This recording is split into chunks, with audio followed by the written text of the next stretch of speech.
बिस्मिल्लाहिर्रहमानिर्रहीम, अस्सलाम वालेकुम। मैं सरदार अवैस अशरफ खान आपसे मुखातिब हूँ। आप फेसबुक और यूट्यूब देख रहे हैं। आज हम मौजूद हैं मस्जिद नबवी के सहन में और यहाँ पे हमारे साथ मौजूद होंगे कादरी साहब। अब इनसे बात करेंगे। पाकिस्तानी बहुत सारे लोग हैं जो यहाँ पे नमाज ईद इन्होंने अदा की और नमाज ईद की अदायगी के बाद एक दूसरे से गले मिले हैं, जो मुसलमानों का शिवा है। और ईद के अंदर जो ईद का खुतबा था उसके अंदर इत्तेहाद और यगानगत का जो पैगाम दिया गया है ख़तीब मस्जिद नबवी की तरफ से, और मुसलमानों के अंदर जो इत्तेहाद की जो वक्त की ज़रूरत है उस पर ज़ोर दिया गया है। तो कादरी साहब से हम बात करेंगे। नमाज ईद अदा हुई है। कादरी साहब ये फरमाइएगा कि हम नमाज ईद अदा कर चुके हैं, आप पाकिस्तान में भी नमाज ईद पढ़ते रहे हैं, आज यहाँ पे भी अदायगी हुई है, क्या फ़र्क महसूस करते हैं मदीने की गलियों की ईद, मस्जिद नबवी की ईद और पाकिस्तान में मसाजिद के अंदर नमाज ईद अदा करना? बहुत शुक्रिया सरदार साहब आपका, सबसे पहले कि आपने आज जो है ईद मुबारक के मुसरत मौके के ऊपर जो है मौका दिया बात करने का, और ये नहायत ही खूबसूरत दिन है।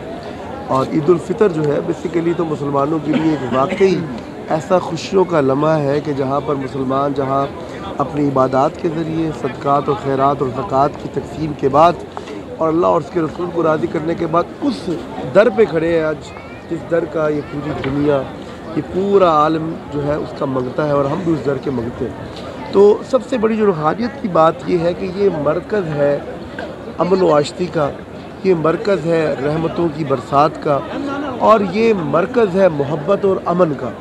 और मेरे लिए खुशकिस्मती ये है कि अल्लाह तबारक व तआला ने उन चंद लोगों में हमें भी चुना जो यहाँ पर मौजूद है, जहाँ फ़रिश्ते एक दफ़ा आ जाए तो उनकी क़यामत तक दोबारा बारी नहीं आती। हमारा एक पंजाबी का एक शेर है, एक बार जे हाजिर हो जावे मुड़ोदी वारी नहीं होंदी, इस सोने दे दीवाने हैं जेड़े मुड़ मुड़ के बुलाए जाते हैं। तो ये बारहा एजाज़ हमें भी मिला है, और इस साल भी मैं समझता हूँ 2023 में हमारी फैमिलीज़ पाकिस्तान में मौजूद हैं, लेकिन हम जहाँ पर हैं इसलिए कि एक रिचार्जिंग हो जाए, कनेक्टिविटी हो जाए मदीने वाले की बारगाह के साथ, और वो रिचार्जिंग हम थ्रू आउट द ईयर जो है अपनी ज़िंदगियों में उसको फिर आम करें और अमली नमूना बनकर उम्मत की खैर का बाइस बने, पाकिस्तान की खैर का बाइस बने।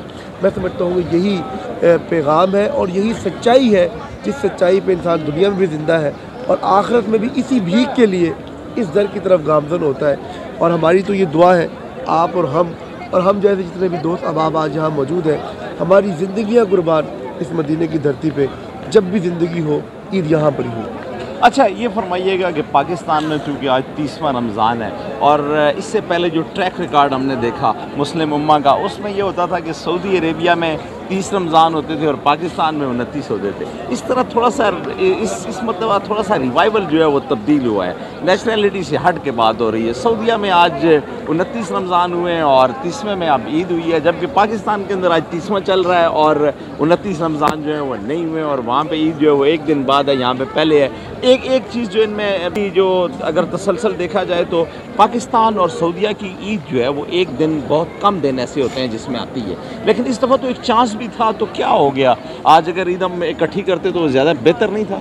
सऊदीया या तो एक दिन बाद में चले जाते या पाकिस्तान एक दिन पहले आ जाता। अच्छा, मैं आपको एक बात बताऊं यहाँ पर जो कि रिकॉर्ड का हिस्सा बन जाएगी। मोहम्मद बिन सलमान कोरोना के बाद, जो कोरोना जैसी कोविड-19 ने जो हमें एक पूरी दुनिया को अपनी आगोश में लिया और बहुत ज़्यादा हलाकतें भी हुई, दुनिया उससे मुतासिर भी हुई, उसके बाद उम्मत मुस्लिमा का एक अजीम लीडर उभर के सामने आया। मैं समझता हूँ कि बाकी दुनिया में जितने भी लोग हैं अब वो देख रहे हैं मोहम्मद बिन सलमान की जानिब। जो रिसेंटली वाक़या हुआ चाइना के साथ, जो एक बहुत बड़ी एक कोलैबोरेशन हुई, ईरान और सऊदीया की जो एक सर जंग थी उसका ख़ात्मा हुआ। मोहम्मद बिन सलमान डरता नहीं, बड़ा स्मार्ट मूव है ये दो खुतबों से जो पाकिस्तानी हुक्मरान डरते हैं ना कि हमारी हुकूमत तबाह हो जाएगी। मैं असल में आप इसी चीज़ पे रहा था। तो मोहम्मद बिन सलमान नहीं डरता। देखिए, जिसको अल्लाह का डर हो, अल्लाह और उसके नबी का डर हो, मैं समझता हूँ कि उसको ये चीज़ें तो दुनिया की चीज़ें हैं, और ये खुतबात के ज़रिए अगर हुकूमतों का ख़ात्मा हमारे हुक्मरानों के ज़हन में आ जाए, नकम्मे नालायक जाहिल और पाकिस्तान को जो है ना तबाही की तरफ धकेल देने वाले, वो डरते हैं कि शायद हम दो खुतबात की वजह से जो है ना ईद के दो खुतबे होंगे, हमारी हुकूमत लटक जाए। लेकिन मोहम्मद बिन सलमान कोई डर नहीं है। मैं समझता हूँ ये उसकी सिफ्त है, ये उसकी लीडरशिप है, ये उसकी क्वालिटी है, जिसकी बुनियाद के ऊपर मैं समझता हूँ कि उसने बड़ा एक दलेल।